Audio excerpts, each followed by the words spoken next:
I still remember that morning clearly, a cold Tuesday in mid-February in San Francisco. The air inside the 27th floor conference room of Vista Dynamics was heavy, thick with the scent of stale coffee and sales pressure. I was presenting the quarterly report, profits up 37% from last year, growth charts rising, every sentence rehearsed down to the comma. I thought that at least today, Nathan Cole would have to acknowledge the team's effort. But as soon as I finished the line, "This is the highest growth quarter in 3 years," the conference room door swung open. Heavy footsteps echoed. Nathan walked in without knocking, without greeting, wearing that self-satisfied expression and eyes cold as steel. The entire room fell silent, and even the tapping pens stopped. He set a folder down on the table and spoke in a dry voice, like reading a memo. "We need to talk, here and now." I straightened my back and met his gaze calmly. I knew this was never a good sign, especially when Nathan looked like a man preparing for a performance of power. I offered him a seat, but he stayed standing, leaning slightly toward me. The move was both threatening and condescending. "The board has decided to restructure the strategy division," Nathan said. "We need people with vision, people who do more than track spreadsheets." He glanced at me. One look was enough for everyone to understand who he meant. I asked, "What exactly do you mean, Nathan?" He smiled, the familiar smile of someone who had already won before the match began. "No need for drama, Amelia. The decision's been made. You'll step down from your current role, effective immediately." I heard small whispers around the table. One of my team members, Harper, widened her eyes. She knew how absurd this was.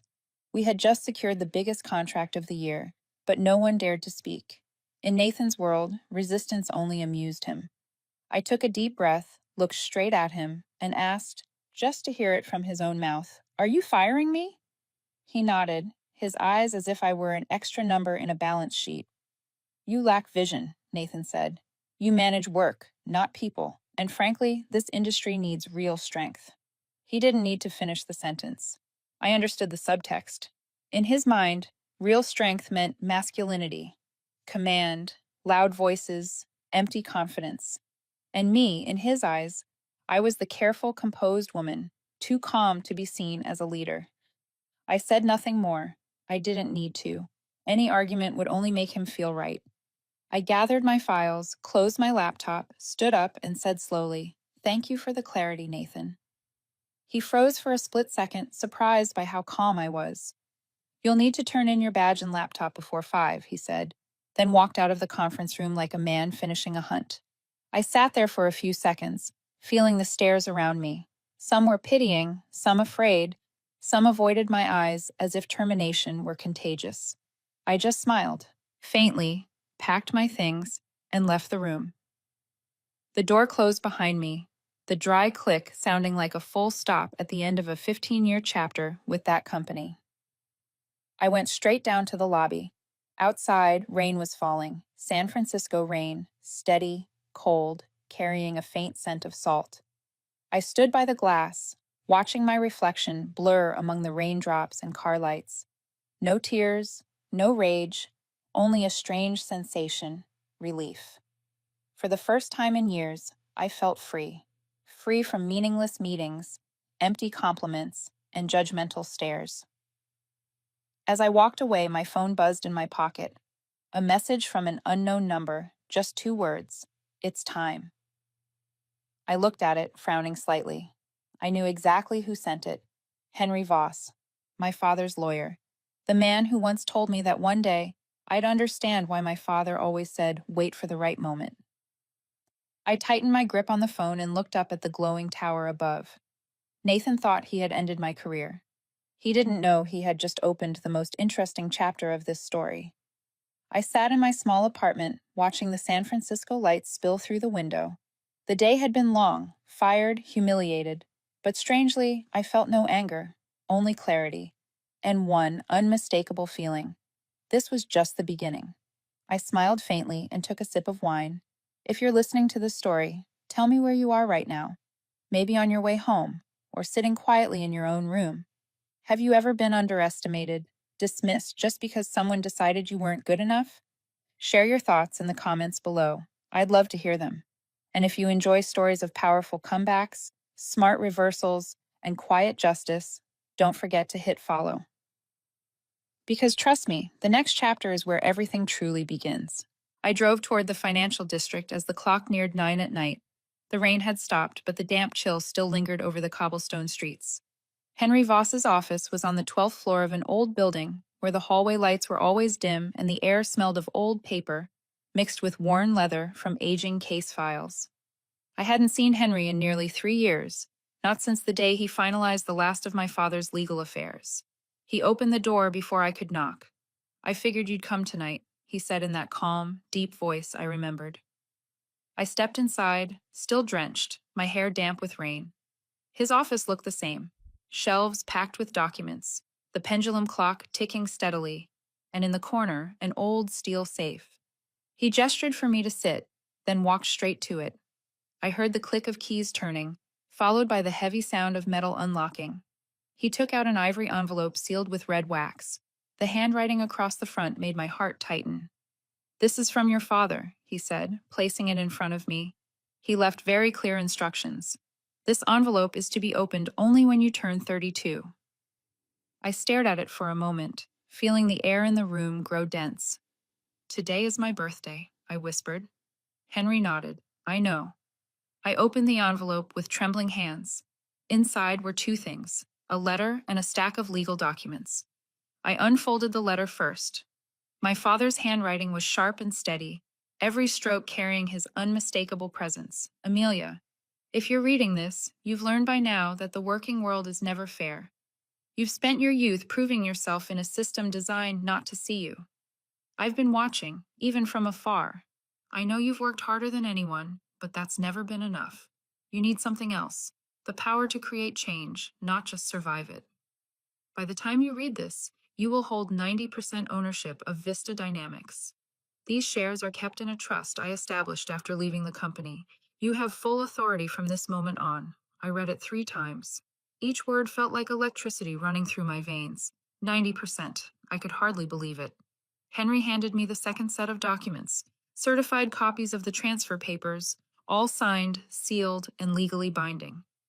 "Why didn't my father tell me this before?" I asked. Henry leaned back in his chair, speaking slowly. "He once said you needed to understand the world before holding it in your hands. He wanted you to know what it felt like to be underestimated, so you'd never repeat the mistakes of those who disappointed him." I sat quietly, eyes drifting toward the window. The city outside glowed, every light reflecting off the glass like 1,000 eyes watching. I remembered the morning Nathan fired me, the arrogance in his tone, the condescension in his stare, and I realized my father had been right all along. Men like Nathan were the very reason he built this trust. Henry placed his hand on the desk.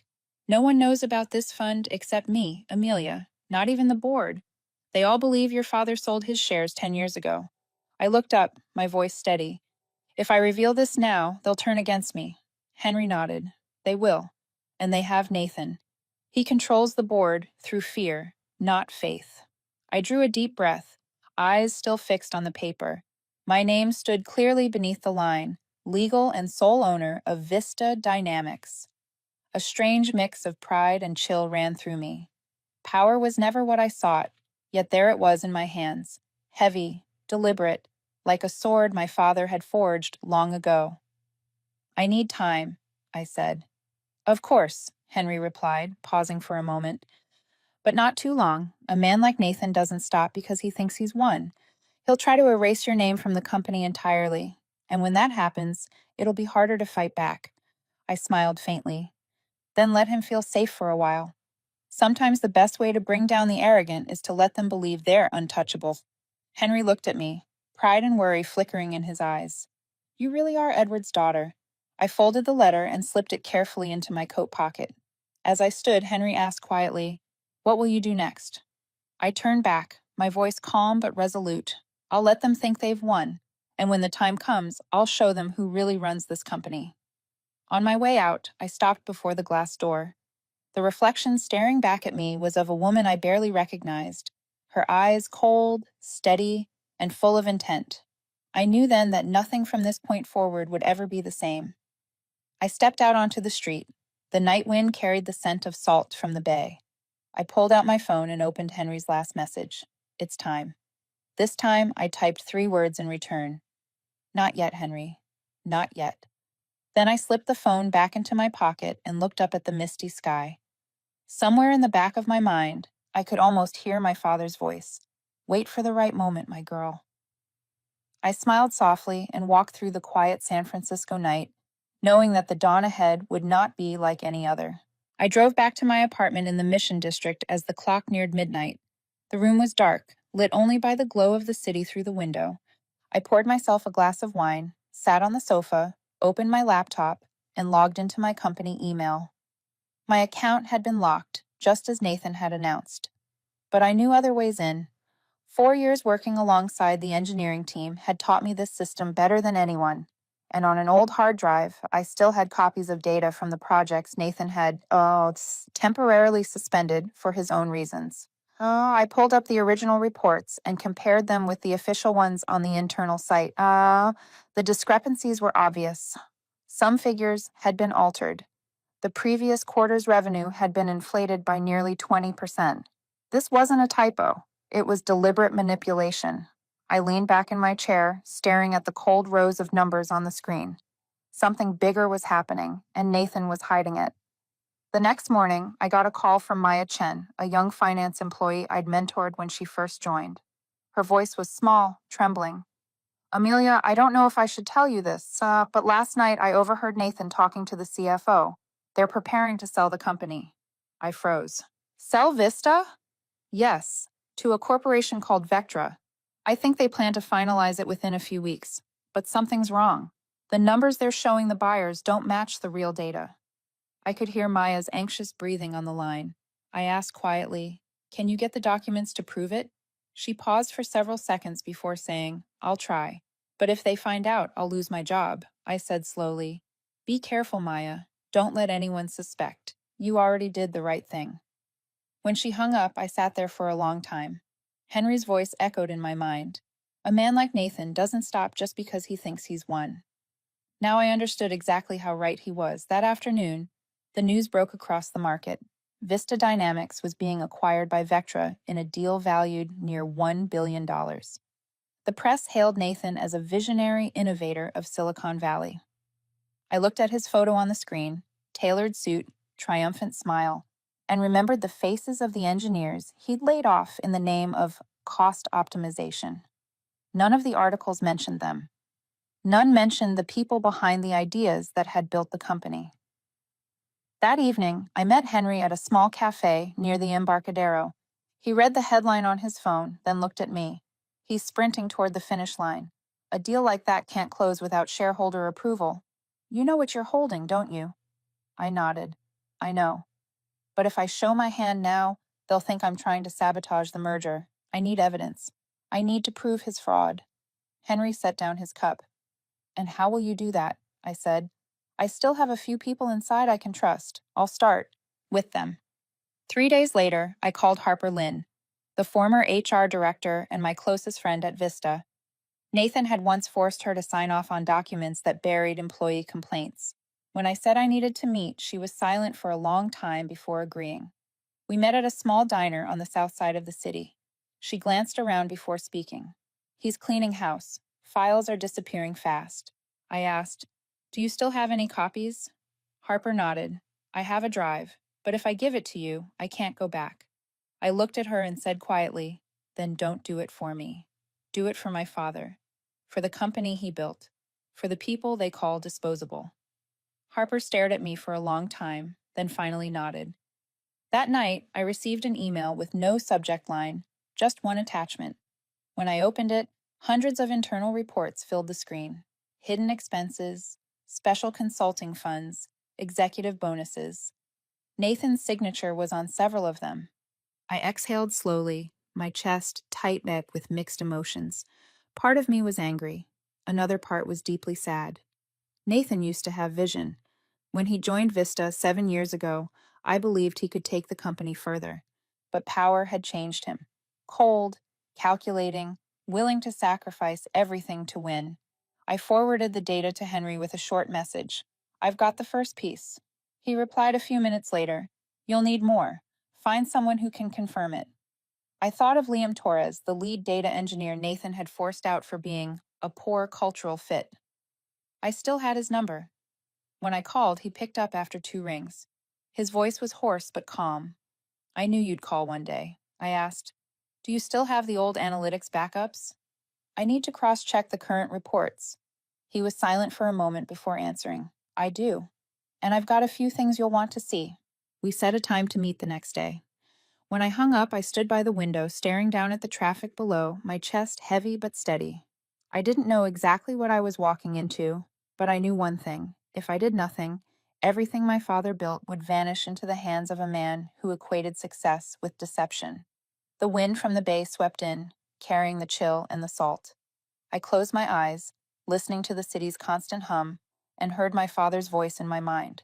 Sometimes, to protect what's right, you have to be willing to become the storm. I opened my eyes, looked at my reflection in the glass, and whispered under my breath, "Nathan, you don't know me yet." I met Liam at a small cafe tucked down an alley in Soma where we used to spend hours talking about ideas Nathan always dismissed. He was the same man, worn coat, set jaw, bright eyes that never stopped scanning for danger. When I reached the table, he nodded once. No need to ask why I'd called. He had guessed. "I kept a full copy of the entire data system before I left the company," he said plainly, his voice low and steady. I knew something was wrong. "They altered the numbers, not just for investor reports, but to hide transfers." I looked around and asked softly, "Can you prove it?" He pulled a small hard drive from his bag. "It's all here. But I can't access the internal system to confirm. I've been locked out for ages. You need someone on the inside." The first name that came to my mind was Harper. The second, and more troubling, was Noah Green, the internal auditor. Young, eager, always angling for attention. I'd never fully trusted him, but right now, he was our only option. That night, I contacted Harper first. She agreed to help, but sounded cautious. "Nathan is watching everything," she said. "You have no idea. He even installed internal tracking software." I replied, "I know, so we need someone who knows the audit system, Noah." 3 days later, we met at Harper's apartment. The blinds were closed, and the room smelled of takeout and late-night coffee. 3 laptops sat open on the table among piles of paperwork. Liam faced me, Harper was logging into HR, and Noah arrived late, jittery. "Do you really want to do this?" Noah asked when he walked in. I looked at him, calm. "I don't want to," I said. "But if we don't, everything my father built will be sold to Vectra, and people here will lose their jobs." Noah hesitated, then sat down. "I'll help," he said, "but only if there's real evidence. I don't want to be dragged into a personal vendetta." I smiled. "Fine. I don't need blind loyalty. I just need accuracy." Over the next 2 weeks, we gathered data in secret. Harper pulled HR reports, Liam cross-checked server logs, and Noah combed through audit files. Each of us handled a separate thread, so if one part got exposed, the rest stayed safe. Things went more smoothly than I'd expected. One evening, while we were working at Harper's, Liam found a strange file in the financial data set, Consulting Fund X09. He opened it, and the room went quiet. Dozens of approved transfers bore Nathan's signature, routed to shell companies that did not exist. The total ran into the tens of millions. "He's bleeding the company dry," Harper said, her face pale. "And using that money to dress up the books for the sale," I said. We immediately backed everything up and encrypted it. But the next day, Noah began acting off. He avoided my eyes, his phone was frequently off, and whenever Harper asked a question, he answered curtly. I understood at once. Nathan had probably reached him. That night, I texted Noah privately. "We need to meet," I wrote. He replied, "I'm busy." I sent another message. 10 minutes, I need to verify audit data." He went silent. A cold knot of unease started to form. Harper noticed before I did. "I'm not sure we can trust him," she said. "Yesterday I saw Noah talking to the CFO. Maybe a coincidence, but I don't do coincidences anymore." I sighed. "I know. But we can't cut him out yet. If we act too suddenly, Nathan will smell something." The following 3 days, none of us slept well. We worked in silence and used encrypted channels. Liam grew increasingly tense. Harper suspected she was being watched. I found myself staring at Nathan's old terse emails to me, short, clinical, now reading like a dare. Then Harper sent one short message. He knows. I asked who. She replied, Nathan. I just saw him leave the meeting room with Noah, and he was smiling. I understood immediately what that meant. Even if Noah hadn't openly betrayed us yet, Nathan had sensed the danger. I knew he would act soon, and when he did, we had to be ready. I called Henry that night and told him everything. He listened, then said something I would never forget. Amelia, real power does not live in what you hold, but in how you make them believe you do not. Let him grow confident. The arrogant always open the door for an opponent to walk through. I sat alone a long time after the call ended. Outside my window, San Francisco was unusually still, and a single ambulance siren rolled in the distance. Inside me, worry and resolve are braided together. The storm was forming, and soon it would strike at the heart of Vista Dynamics. Before I slept, I got a message from Harper. I uploaded the first file to a secure cloud, she wrote. But one thing, someone on the team is no longer with us. I stared at the screen and my heart sank. I knew exactly who she meant, and I knew if Nathan truly knew, this game would leave no room for mistakes. I closed the laptop and told myself, all right, Nathan, if you want to fight, you'll get one. But this time, I will not be the passive one. The news broke just 2 days later. Across major tech outlets, one headline spread on Monday morning. Former Vista Dynamics Strategy Director, under investigation for internal data tampering. A photo of me, cropped from last year's conference, appeared beside Nathan's, my serious face now framed next to his polished smile. Under the caption, Vista CEO speaks out on acts of sabotage. I read the article in the dark apartment, the only light coming from my laptop. Each sentence was a carefully sharpened blade, never outright accusing, but heavily implying that I was behind the system breach that shut down the company overnight. Beneath it was Nathan's quoted statement. We regret that some individuals cannot accept change, but at Vista, professional integrity will always come first. I laughed quietly. He moved faster than I expected. My phone rang. It was Harper, her voice trembling. They're investigating the system. It says they found a strange login, same IP as your old office. I didn't do that. I know. But what about Noah? I said nothing. That question was the one I feared most. Noah, the man who had avoided me all week and suddenly vanished from every channel. I knew then Nathan wasn't just suspicious. He knew. And he was using Noah as the blade. By afternoon, Henry called, his tone grave. Amelia, I just received word. They've filed a complaint with the Securities Commission accusing you of unauthorized data access. So he wants to turn me into a criminal? Exactly. And if you react now, you'll fall right into his trap. Let him feel safe a little longer. When the call ended, I sat in silence. I wasn't afraid of losing my name. I was afraid of the people who trusted me being dragged into this war. Harper texted. They called me into HR, asked about you. I said I knew nothing, but I don't think they believe me. I replied simply, thank you. Don't do anything else. That night, I went to the old pier, the place I always went when I needed to think. The sea was black, the wind cold, the air thick with salt. I opened my phone and read Liam's message. The data's locked. Someone wiped all the backup copies from the servers. Almost everything we'd worked for was gone. But then Henry's words echoed in my mind. Power needs patience. I took a long breath. If Nathan thought he had won, let him think so. The more confident he became, the more exposed he would be. The next morning, Nathan appeared on live television. He wore a gray suit, his voice smooth, his smile practiced. The recent incident was caused by a few former employees interfering with the system, but we have the situation under control. Vista is moving forward. I watched the whole broadcast, hand tightening around my coffee cup.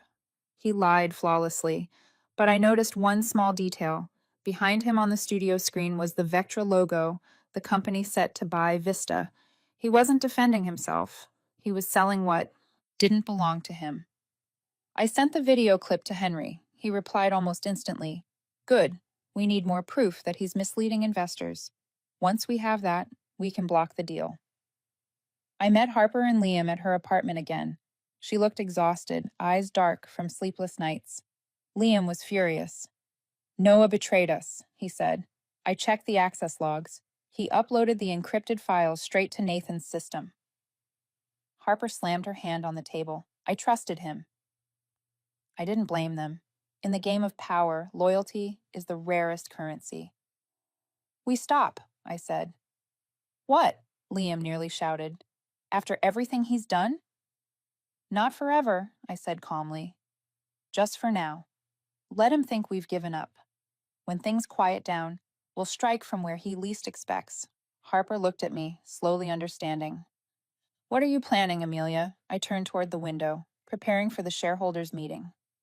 For the next week, I disappeared from every channel. No emails, no calls, no social media. The media speculated wildly. Amelia Cross goes silent after sabotage allegations. I ignored it.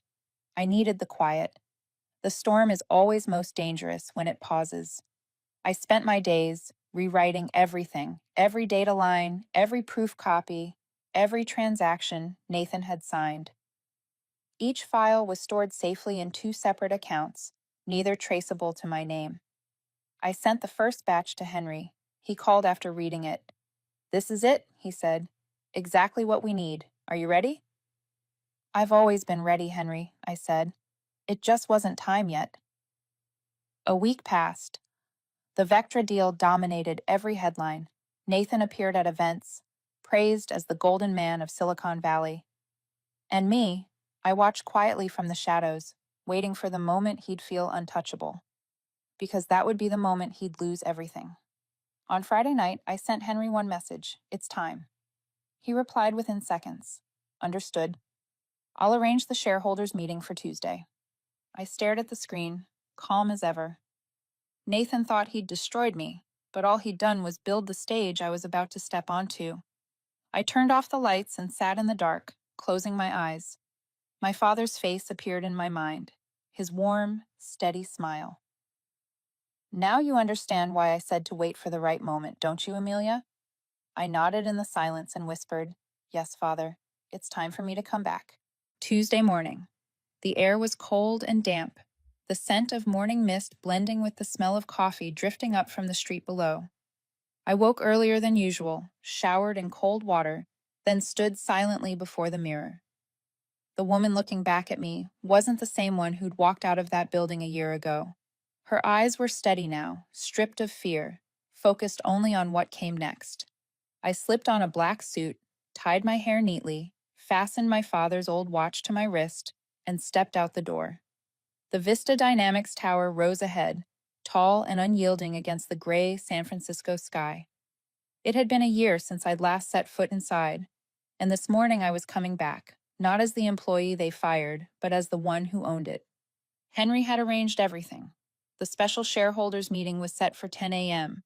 Nathan believed it was just a closed session to finalize the sale to Vectra. He didn't know that, on paper, the person holding 90% of the votes was me. I arrived 10 minutes early. The old receptionist looked up, startled, then forced a hesitant smile. "Ms. Cross, I thought—" "It's all right," I said calmly. "I have a meeting with the board." She nodded quickly and said nothing more. I stepped into the elevator, watching the numbers climb, my heartbeat slow but steady. When the doors opened, Henry was waiting in the hallway. He wore a gray suit and carried a leather portfolio. "They've started," he said quietly. I nodded. "Good. Let them finish talking." From behind the glass doors came Nathan's voice, confident, controlled, the same voice that had once dismissed me. "Vectra is submitting its final offer. If we agree today, the acquisition will be complete within 2 weeks." A few polite claps followed, chairs scraping. Henry gave a subtle nod. I took a deep breath and opened the door. The room fell silent. Every head turned. Nathan stood at the head of the table, his face flashing from shock to that careful, practiced smile. "Amelia," he said evenly, "I think you're in the wrong room. This meeting is for board members only." I walked to the table and set Henry's leather folder down on the polished wood. "Good," I said, "because I am the board." The room froze. Henry opened his case, pulled out a stack of certified documents, and slid them toward Nathan. "These are the verified papers confirming Ms. Cross's legal ownership," he said. "According to the trust established by the late chairman Edward Cross, 90% of Vista Dynamics now belongs to her." One of the board members leaned forward, flipping through the pages. His voice cracked slightly. "God, is this real?" Henry nodded.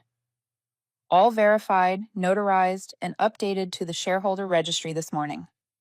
Nathan stood motionless for several seconds. I saw the confusion flicker in his eyes before it turned to fury. Then he laughed, a short, hollow sound. "This is a joke. Another one of your schemes?" "No," I said calmly. "It's the truth you never cared to learn." I opened the second folder and spread the pages across the table. "And this is the independent audit report on your financial operations. Phantom transactions, fake consulting funds, unrecorded payments." The room shifted. Heads bent forward. I heard low murmurs, fingers tracing over familiar company names and impossible numbers. Nathan's voice wavered. "Where did you get this? You hacked my system?" I met his eyes. "I didn't need to hack it. I had access." Silence settled thick and heavy. I let it linger before speaking again, slow and deliberate. "You fired me because you thought I was useless. But you forgot this company carries my father's name, and I'm not here for revenge. I'm here to clean up the mess you made." Henry handed another document to the board secretary. "By the authority of the majority shareholder, Ms. Cross requests an immediate vote for the removal of Mr. Nathan Cole from the position of Chief Executive Officer." Nathan turned sharply toward him. "You can't do that. It requires at least 2/3 board approval," Henry interrupted, his tone calm. "Not when she holds 90%. That is the majority." The truth hit him like a wall. His face flushed red, his hands clenched. He looked at me, voice trembling. "You planned this from the start." I shook my head. "No, you planned it for me. I just waited for the right time." From the far end of the table, Dalton, one of my father's oldest allies, spoke in his low, steady tone. "By company statute, the motion takes effect immediately upon confirmation from the majority shareholder." He looked at me. "Would you like to sign, Ms. Cross?" I took the pen and signed, a clean, deliberate stroke. Nathan stared at the paper, his expression a mix of hatred and disbelief. His voice dropped to a whisper. "Was this revenge?" I looked at him, calm and unshaken. "No, this is justice." Henry gestured toward the security guards. No one said another word. Nathan stood still for a moment, then walked out. The door clicked shut behind him. Quiet. Final. I inhaled deeply. The tension in the room seemed to dissolve. Sunlight streamed through the tall glass panels, spilling across the table. Dalton looked at me and nodded once. "Welcome back, Amelia Cross." I smiled, a real smile, the first in months. Not of victory, but of belonging. I gathered the papers and spoke clearly, my voice steady. "I didn't come here to take anyone's place. I came to restore what Vista once stood for: trust, people, and truth. From today on, we start over." The room stayed silent for a beat, then filled with soft murmurs of agreement. I knew this wasn't the end of the battle, but this morning I had reclaimed what mattered most. Not power, but my voice. As I left the room, Henry walked beside me. "Your father would be proud, Amelia," he said softly. I looked at him and smiled. "I hope so. But we still have work to do. I don't just want the company to survive. I want it to live the way he dreamed it could." Henry nodded. "Then let's begin." We stepped into the long corridor, bathed in noon light, reflections glinting off the marble floor. I paused for a moment, looking back at the closed door behind us, the same one I had once walked through in defeat. Now I was back, not for revenge, but to rebuild in my own way. After Nathan was escorted out of the boardroom, I stood still for a long moment. No one said a word. The room was so quiet I could hear the clock ticking on the wall.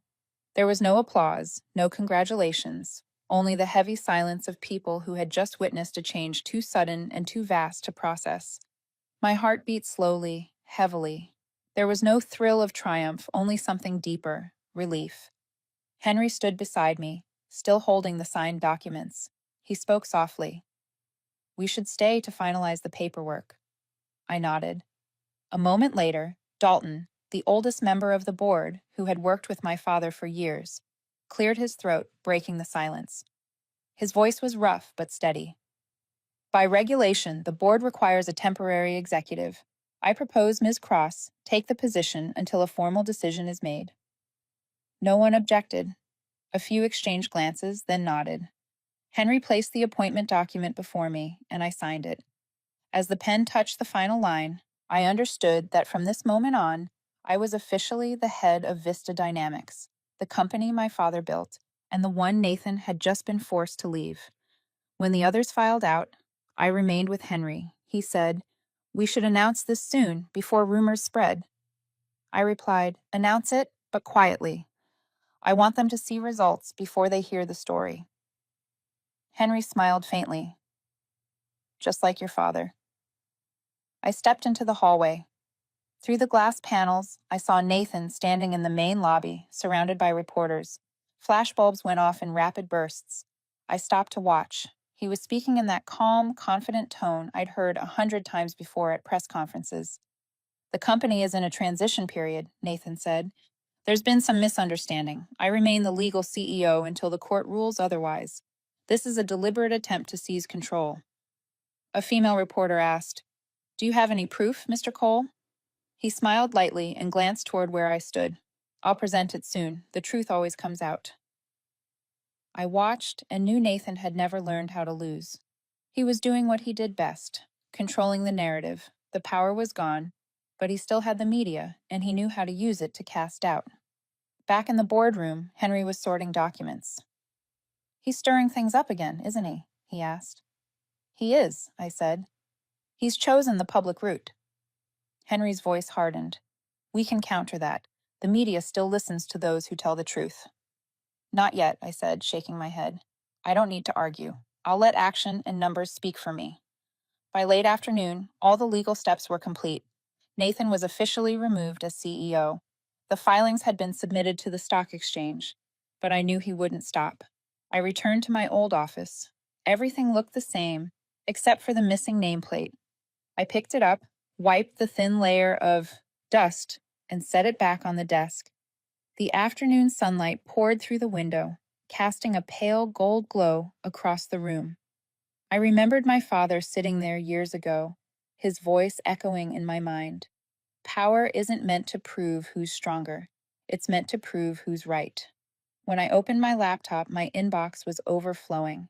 Some messages congratulated me, some tried to reconnect, and others were merely curious. But one name caught my eye: Nathan Cole. I opened it. There was only one line: "You think you've won? Let's see who keeps the trust longer." I stared at the words, then smiled faintly. He still didn't understand. I never cared about winning. All I cared about was keeping this company true to what my father built it to be. The next morning, the media erupted with the story of the transition.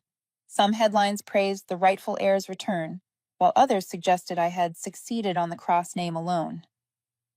I read them all without reaction. Words couldn't shake me now. Henry called, his tone firm. "Let them talk. The truth will quiet them soon enough." I held my first internal meeting with the remaining department heads. Some watched me with caution, others with curiosity, but none with defiance. I laid out my plan: a full audit, the end of the culture of fear, and the restoration of trust among employees. When I finished, the room was silent for a few seconds. Then Harper, my steadfast ally, spoke. "She's right. It's time we start over." One by one, the others nodded. I looked around the room and saw something shift in their eyes. The doubt wasn't gone, but for the first time, there was a flicker of hope. That evening, I stood alone before the tall office window, looking down at the city. The lights stretched across the horizon like a glowing river. In the reflection, I saw my own face, calm, resolute. I whispered, "You can control the media, Nathan, but I'll let the truth control everything else." I turned off the lights and left the office as the clock struck 11. The wind outside was strong, but it didn't feel cold. For the first time in months, I felt light. Nathan still had his schemes, but I had Henry, Harper, Liam, and most importantly, I had something no one could take away, my father's trust. The battle in the boardroom was over, but the fight for Vista's soul had only just begun. And this time, I wasn't the one being pushed out. I was the one leading its rebirth. A week after Nathan's dismissal, the air inside the company was still tense. Rumors moved faster than any official memo. People whispered in the hallways, gossiped over coffee in the lobby. But whenever I walked by, silence fell. Their eyes followed me, curious, wary, uncertain. I didn't blame them. To most, I was just the founder's daughter, the woman who appeared out of nowhere, toppled the CEO, and claimed the top seat. I understood that trust couldn't be inherited. It had to be rebuilt, piece by piece. And I knew that work had to start now. On my first morning as official CEO, I walked into the same boardroom where I'd been fired just a week before. Inside, the department heads sat in silence, tension so thick I could hear pens tapping against paper. I stood at the head of the table, set my folder down, and spoke slowly. I'm not here to talk about the past. We all know what happened. I'm here to talk about what comes next. Starting today, we begin again. Not as victims of old mistakes, but as people given a second chance to do things right. No one spoke, but a few expressions began to soften. I opened the folder and introduced the plan I called the Human First Initiative. Its purpose was simple: to put people back at the center of every decision. I talked about restructuring HR, implementing transparent evaluations, and rehiring the talented employees who'd been pushed out simply for disagreeing with the old leadership. Harper was the first to speak. If you can actually do what you said today, Amelia, I believe this company can still be saved. Liam nodded. And I'm ready to return to the engineering floor, if you want me to rebuild the old product team. I looked at both of them and smiled softly. I don't just want you, I need you. We worked for hours that day. When the meeting ended, a few people stayed behind to ask questions. Someone said quietly, I've never seen a meeting where the CEO listened this much. I answered, I don't need obedience. I need honesty. The following days blurred into a series of endless conversations. I visited every floor, sat with employees, asked what they needed, what had exhausted them, and what had once made them love their work. Some were surprised, some were hesitant, and others didn't believe I truly wanted to listen. But little by little, they began to talk. I heard stories of unfair promotions, ignored ideas, and people who'd left because they felt invisible. I wrote everything down. Each story was another piece of the puzzle Nathan had broken. When night came, I stayed alone in my office. The whiteboard in front of me was covered in messy notes. Restructure, fairness, transparency, creativity. I knew I was heading in the right direction, but I also knew it wouldn't be easy. I'd reclaim the company, but to win back the hearts of the people inside it, I would have to prove it, through action. Then came the first challenge. One of Vista's major investors, Axton Capital, requested an emergency meeting. They doubted my capability and wanted proof that I deserved the position, not just the cross name. The meeting took place in a glass-walled room on the top floor. The Axton representative, a sharp-eyed man named Richard Tanaka, looked at me coldly. Ms. Cross, he said, we respect your father's legacy, but investors care about returns. What proof do you have that under your leadership, Vista will grow, and not just survive on its past? I didn't answer right away. I opened my laptop and displayed the prototype Liam's team and I had been developing, a transparent, ethics-driven AI platform built to restore accountability. We're not chasing what's fastest, I said. We're building what's most trustworthy, and trust, Mr. Tanaka, is the longest-lasting form of profit. The room went silent. Tanaka studied me for a moment, then nodded slightly. We'll see. You have 6 months. After that meeting, I threw myself into work. I stayed in the office until midnight most nights, running tests with the engineers, reviewing code line by line, adjusting every minor detail. We wanted to build the first AI system that could explain and take responsibility for its decisions, something Nathan had once called a waste of time. 3 months later, we finished it. We called it Lucid, an ethics-centered AI system. On launch day, the press filled the atrium. There were no grand displays, no flashy slogans, just me standing before the cameras, saying quietly, "We don't build artificial intelligence to replace people. We build it to help people make better choices." The speech spread quickly. The same outlets that had doubted me now changed their tone, calling Lucid a human milestone in technology. Vista's reputation rose again, the stock price climbed, and more importantly, the company's spirit began to breathe once more. One evening, as I passed the engineering wing, I saw something written on the whiteboard in blue marker. "She didn't come back for power. She came back for us." Beneath the line were dozens of signatures. I stood there for a long time, feeling warmth in my chest. When I returned to my office, Harper was waiting by the door. She smiled. "See, Amelia? They believe now." I smiled back. "They don't believe in me, Harper. They believe Vista can be better." She nodded, and in that moment, I realized perhaps that was the real victory. Not the CEO title, not the shares, but bringing back the faith of those who had been forgotten. Outside the glass, the sunset stretched over the skyline. I stood still, watching the sun slip beneath the horizon, calm and steady. And for the first time, I truly understood what my father meant when he said, "Power isn't what you hold, it's what you use to lift others." And I knew this was only the beginning. A year after I officially took over Vista Dynamics, the company had changed so much that even I could hardly believe it was the same place. The cold, fearful silence that once haunted its hallways was gone. The glass walls that used to mirror tense faces now reflected laughter and the hum of late-night collaboration. Every morning, when I walked through the lobby, employees greeted me with easy smiles, no longer the cautious glances of a workforce on edge. The faces that once looked down whenever the old CEO passed now met mine, confident and unafraid. I could see it, the light in their eyes again, the light of people who believed.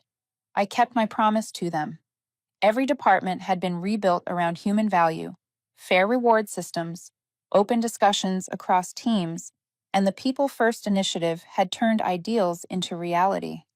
Our first quarterly report under the new structure didn't just hold steady, it grew by 18%, a number that surprised everyone, including me. That afternoon, Harper and I were reviewing the data when she grinned. "If Nathan saw this, he'd lose his mind." I laughed. "He's probably far away by now." Harper paused, her tone softening. "Do you ever think you'll forgive him?" I stayed quiet for a moment. Forgive. That word still felt heavy. Finally, I said, "I don't need to forgive Harper. I just need to make sure he can't hurt anyone again. That's enough." A week later, an invitation arrived. The National Technology Leadership Conference, honoring top executives from across the country. Vista had been nominated for Most Human-Centered Innovation.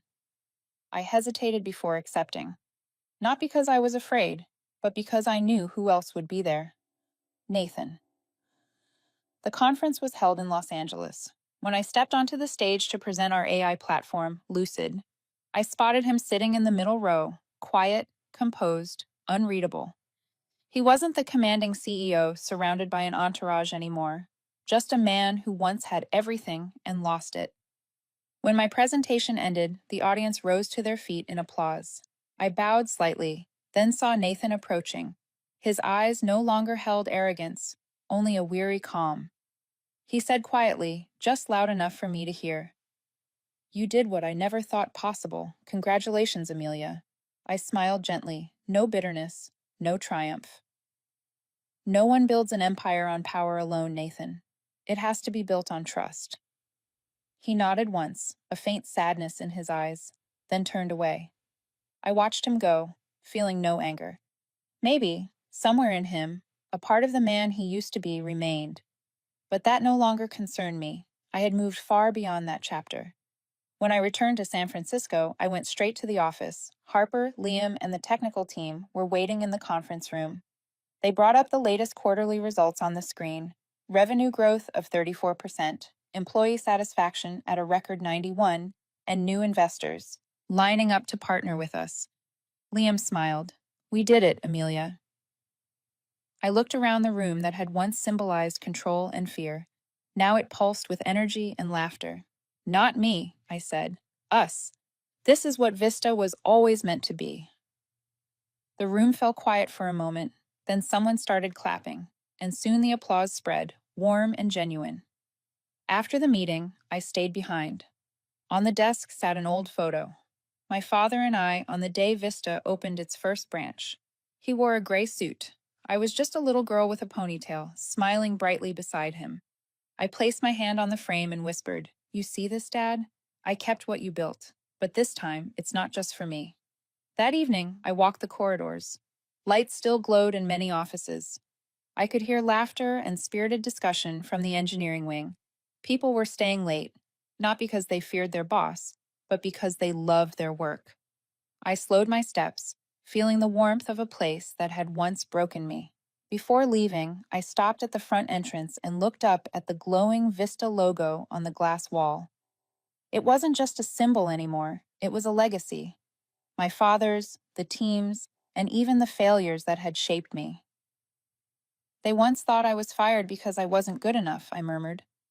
"But that's what led me to find my purpose."